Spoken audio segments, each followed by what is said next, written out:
Assalamualaikum warahmatullahi wabarakatuh. Kembali lagi bersama saya Ringga di channel Tukang Analisa. Kali ini saya tidak mau menganalisa, saya akan menjelaskan sedikit materi yang sebenarnya ini sangat penting, yaitu tentang false belief forex. Mari kita benahi mindset kita terhadap forex.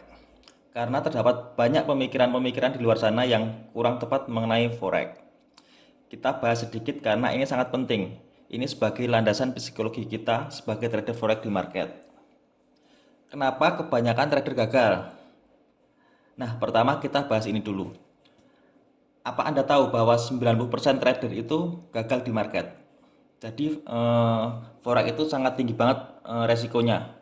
Jadi kalau Anda coba trading 100 kali, kemungkinan Anda gagal itu 90 kali.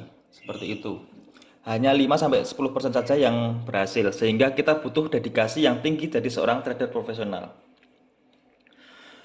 Menjadi trader profesional tidak berbeda dengan profesi lain seperti dokter, lawyer, jualan makanan atau profesi lain.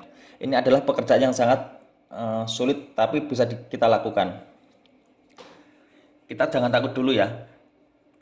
Tapi paling tidak kalau saya mengatakan ini adalah pekerjaan yang sangat sulit, maka Anda harus tahu bahwa apa yang harus Anda lakukan. Seperti itu. Jadi kalau Anda mau berkarir di bidang apapun, dibutuhkan dedikasi yang tinggi baik dari segi pemikiran, tenaga, atau waktu untuk bisa menguasai dan memahami bidang ini. Oke, saya perlu bahas sedikit ya tentang materi di bidang apapun. Dari apa yang saya baca dari berbagai macam buku ya, banyak para pakar itu mengatakan bahwa untuk kita bisa mastery sesuatu, ini di bidang apapun ya, bukan hanya di trader saja ya, itu dibutuhkan 10.000 jam. 10.000 jam. Nah, coba Anda bayangkan. Jadi kalau kalian itu mau mastery atau menjadi seorang ahli di bidang trading, itu butuh jam terbang sebanyak 10.000 jam. Bayangkan kalau kalian meluangkan waktu 5 jam saja per hari. Berarti kalau sebulan itu hanya 150 jam. Dan per tahun itu berarti sekitar mendekati sekitar 2.000 jam. Artinya, butuh berapa tahun Anda untuk bisa mastery di bidang forex ini?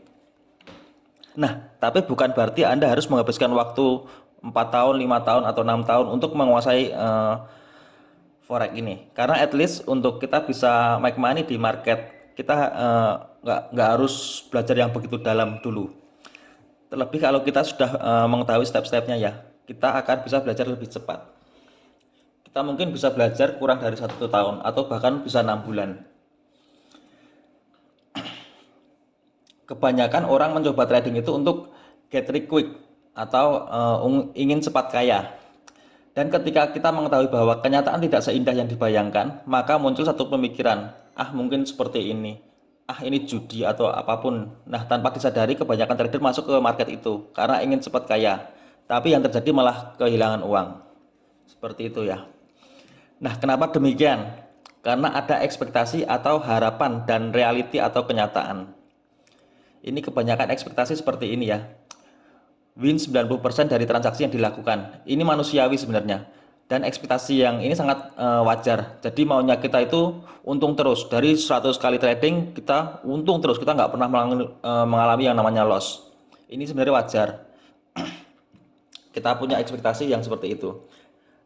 Terutama bagi pemula-pemula ya yang baru trading, yang baru kenal trading, atau dia baru melihat YouTube, kok trader ini kaya ya, kok trader ini kaya ya, atau kita bisa lihat di grup-grup Telegram atau sinyal-sinyal yang suka pamer kekayaan seperti itu.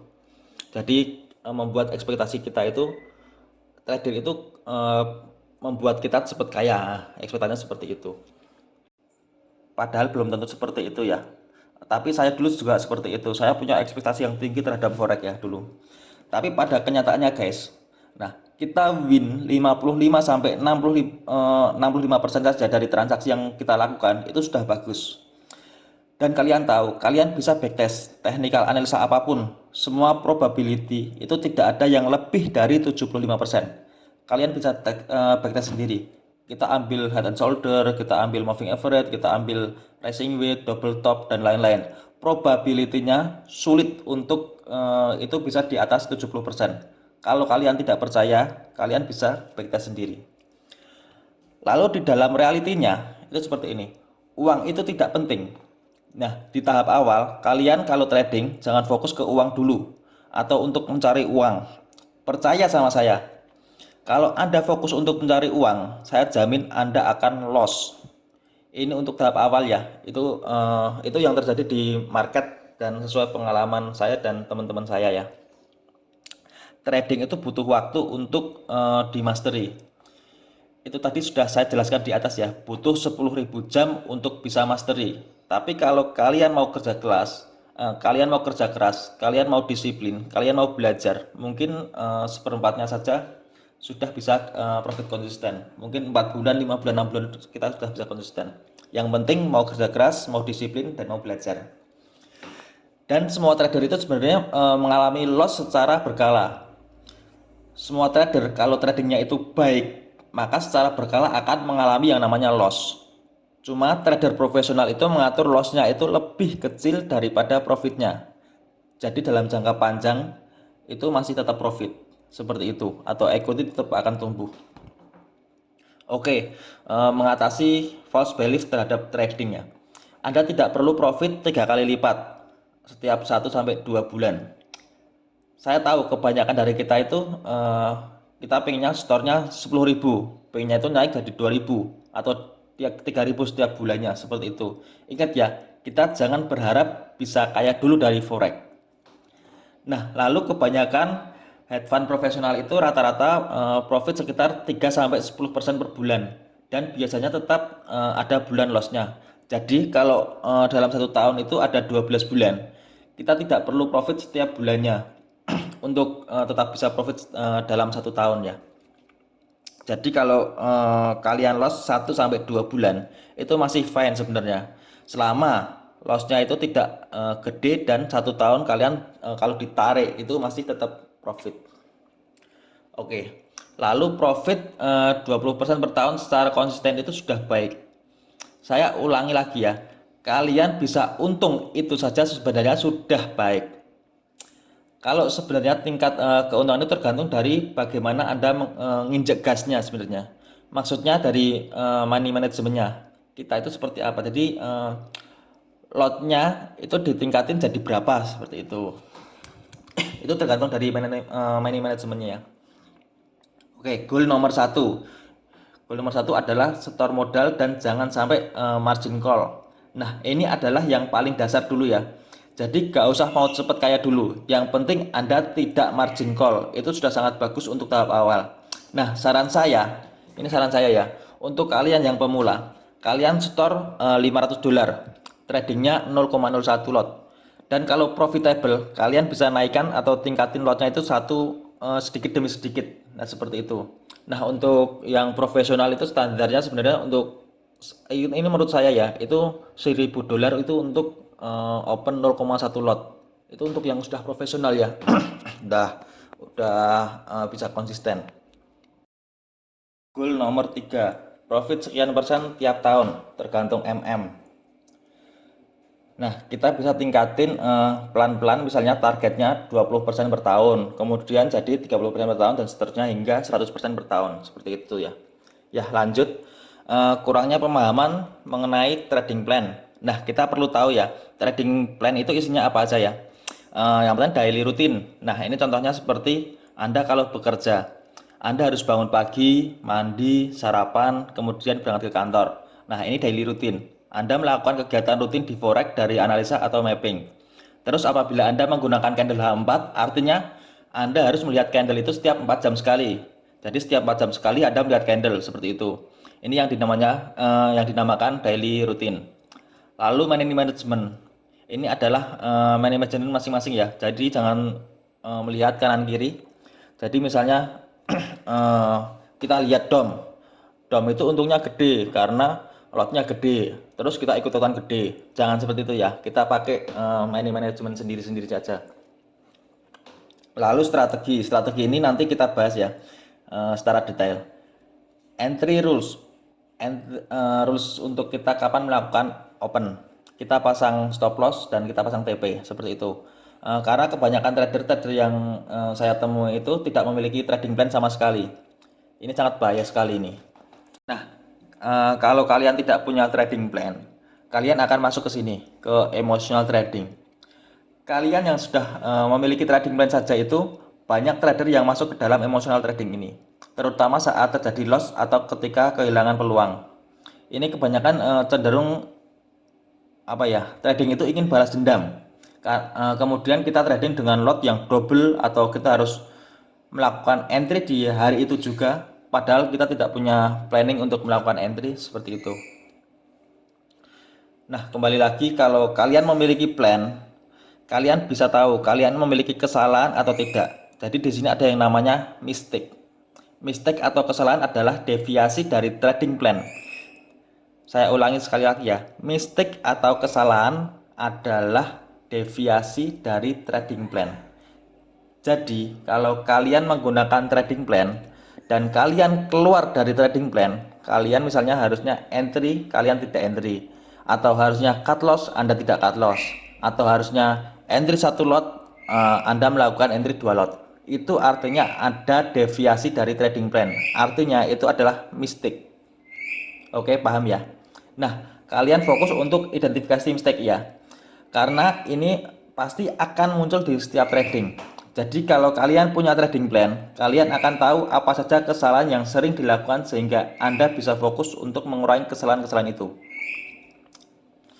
Oke, kita lanjut.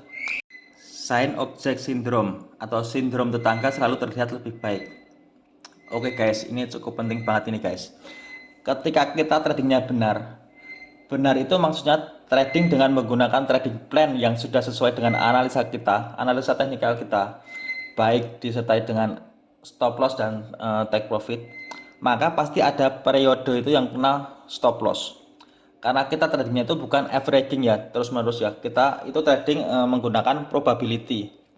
Kita prediksi naik, ternyata tidak naik, atau akhirnya terkena stop loss. Nah, ketika kena stop loss itu pasti ada yang beruntun. Jadi kita bisa 2 kali beruntun, atau bisa 4 kali, atau bahkan bisa 10 kali beruntun. Beruntun itu terjadi loss terus menerus gitu. Jadi cut loss, cut loss, cut loss terus-terusan seperti itu. Ini namanya sering disebut law of large number. Jadi kalau kita trading dengan bilangan yang besar, misalnya kita trading 100 kali transaksi nih, atau 1000 kali transaksi nih, pasti ada yang namanya SL beruntun. Itu sudah pasti. Saya gambarkan misalnya seperti ini. Kita lempar koin. Lempar koin itu kan peluangnya 50-50 ya.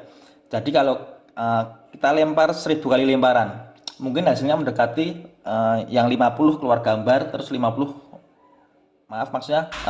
keluar gambar, terus 500 keluar angka. Nah, ini tapi bukan berarti setiap kali lemparan itu berbeda terus ya. Sekarang keluar gambar, terus angka, gambar, angka, gambar, angka. Tidak seperti itu ya. Jadi bisa juga keluar gambar, keluar gambar, keluar gambar, keluar gambar, habis itu baru keluar angka. Keluar gambar lagi, keluar angka, angka, angka, seperti itu ya. Jadi kita bisa beruntun-beruntun seperti itu. Nah, itu yang dinamakan law of large number. Oke, jadi saat kita terlalu sering terkena cut loss, seolah-olah equity kita itu nggak pernah naik. Karena pada saat kita kena periode loss beruntun, kita sedang mengalami yang namanya drawdown, atau equity sedang berkurang. Kok equity kita kok equity kita turun terus gitu loh. Ini seolah-olah trading kita itu ada yang salah, atau seolah-olah kita eh, tidak bisa trading, atau trading kita belum benar. Nah, ini yang sering terjadi. Maka kita akan melihat sistem lain, atau kita melihat trader lain, atau kita melihat cara lain. Loh, kok lebih bagus ini, kok ini lebih bagus. Kita kena SL, kok yang pakai ini tidak pernah kena SL, seperti itu. Nah, ternyata saat kita pindah cara, kita pindah melakukan analisa seperti yang orang lain analisa, itu ternyata kita kena drawdown lagi. Jadi kita cuma beda timing aja. Seperti itu. Kenapa demikian? Karena memang semua pendekatan, semua cara, semua analisa itu pasti ada fase drawdownnya, seperti itu. Lalu contoh lagi ya, kita lihat trading orang lain kok hijau terus, ternyata nggak pakai stop loss, dan ternyata pakai averaging. Terus, nah setelah kita ikutin, kita kita ikutin pakai cara dia, kita pakai averaging terus menerus. Kebetulan kita trading di pair yang sedang trending. Kita contohnya ya, kita yang trading kuat kemarin ada USD Jepang Yen. Teman saya itu ada yang beli di 110, dia opennya sell, kemudian di averaging sell sell sell, dan dia sampai sekarang dia tidak pernah koreksi, dan sampai sekarang itu sampai di harga 134. Jadi dari 110 sampai 134, sampai akhirnya dia MC ribuan ribuan dolar seperti itu contohnya kalau kita nggak pakai stop loss dan menggunakan averaging. Jadi semua pendekatan atau semua analisa itu ada plus minusnya seperti itu. Tapi fase drawdown itu pasti ada. Tinggal bagaimana kita membatasi agar kerugian kita itu tidak lebih besar dari profitnya seperti itu. Ini yang dinamakan sign object syndrome ya. Kita akan terus-terusan seperti itu kalau kita tidak menyadarinya ya. Kita nggak pernah bisa konsisten, jadinya karena kita selalu pindah-pindah cara seperti itu, atau trading system yang sebenarnya nggak pernah dijalankan dengan disiplin atau konsisten. Percaya sama saya, kita bisa kejebak pindah-pindah cara. MC lalu deposit lagi, MC deposit lagi, MC deposit lagi, dan seterusnya. Pakai MA 50 ganti MA 100, kemudian ganti MA 200, kemudian ganti MA lagi, dan seterusnya seperti itu. Tadi kita cuma muter-muter cari-cari analisa terus. Kita selalu mencari mana indikator yang terbaik dan seterusnya. Padahal nggak ada indikator yang probability-nya itu lebih dari 70%, seperti itu. Oke, mungkin ini dulu ya materi yang saya bahas ya. Saya akan membuat materi selanjutnya yang insya Allah akan lebih bermanfaat. Wassalamualaikum warahmatullahi wabarakatuh.